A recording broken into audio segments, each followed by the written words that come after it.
why we selected Microtech as our partners with the transaction. And that was really looking at ways in which we can develop more products coming into Creo Medical Europe, so that the product range that Creo Medical Europe sell increases, and their margins are also improving as well. So that's helping both grow the top line and the bottom line with Lewis and the Creo Medical Europe business. Hello, you're watching Proactive. I'm joined by Creo Medical CEO Craig Gulliford. Craig, very good to speak with you. You're up with your first half results and revenue rose 40%, driven by wider clinical adoption. What's driving that uptake across your core portfolio? Hi, Steve. Yeah, great question. Great results that we're announcing this week. So the key driver behind that growth is just the continued growth of the Speedboat range of products. We launched some derivatives of the product that help physicians do more indications in the upper and lower GI tract. So that happened during the course of late 23 into 2024.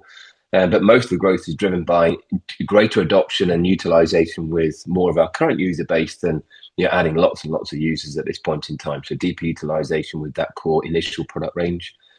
During the first half of the year, we announced the launch of SpydrBlade and its clearance in the US earlier this year.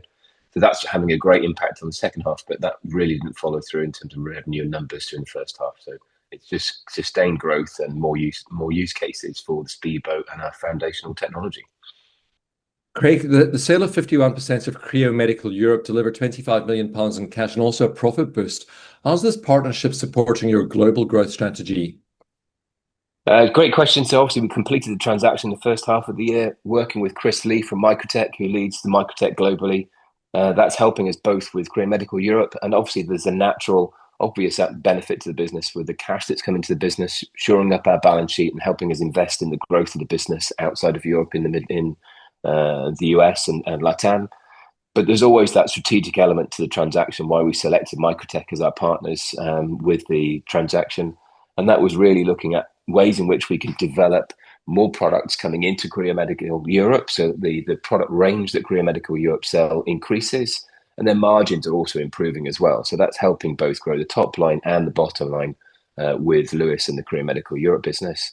But that product angle is also helping us, where we're able to start working with Microtech, which we're actively doing now post the transaction, to outsource some of the development of our products, so bipolar products, which Microtech are helping us develop and will manufacture for us moving into the future, which is part and parcel of how we're evolving our business to become more efficient and really focus our skills on being a design and development of business, focus on the design and development of really cutting edge, leading edge technology to bring into GI and other forms of therapy.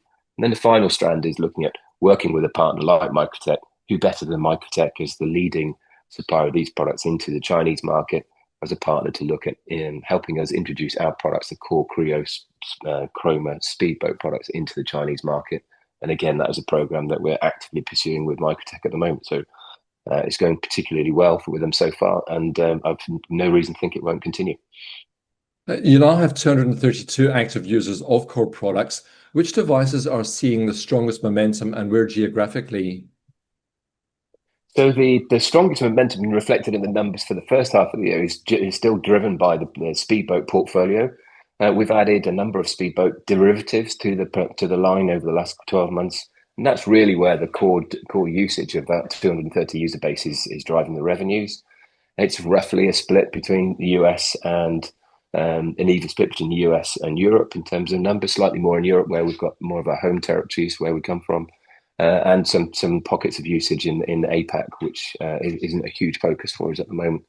But as you know, we launched the SpydrBlade product in the first half of the year. We also had the clearance for SpydrBlade in the US, and we're starting to see the multiple devices in our advanced energy portfolio, which is completely unique in the industry. That will start to flow through into revenues in the second half of the year, and that gives us a lot of confidence as to delivering on our H2 results for the full year. Operating costs fell 24%, losses significantly narrower. How close are you to achieving self-sustaining cash flows, Craig? So the losses have come down. We've been able to reduce a lot of the costs in the business. A lot of the really heavy lifting on the design and engineering and the regulatory clearance side of things has dropped off in terms of demand. And we're evolving the business, so we don't need to do a lot of that foundational science and research work, because that's all proven now. So we're now able to operate a more efficient model with our design and development, the product introduction process that we have, working with design and development partners, developing our products for manufacturing. So we have got a number of partners that we're working with around the world who help evolve and develop our manufacturing strategy as we get more efficient.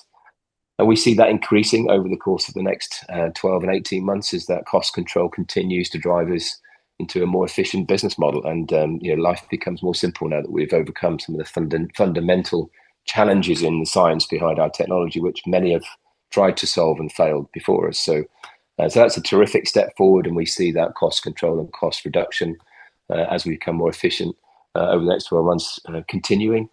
And then obviously, as our revenues go, we've got a lot of confidence around the guidance for the second half of this year, moving into next.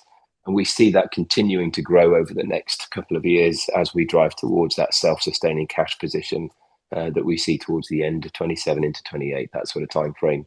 And we've got a reasonable amount of buffer in our cash reserves to be able to get there.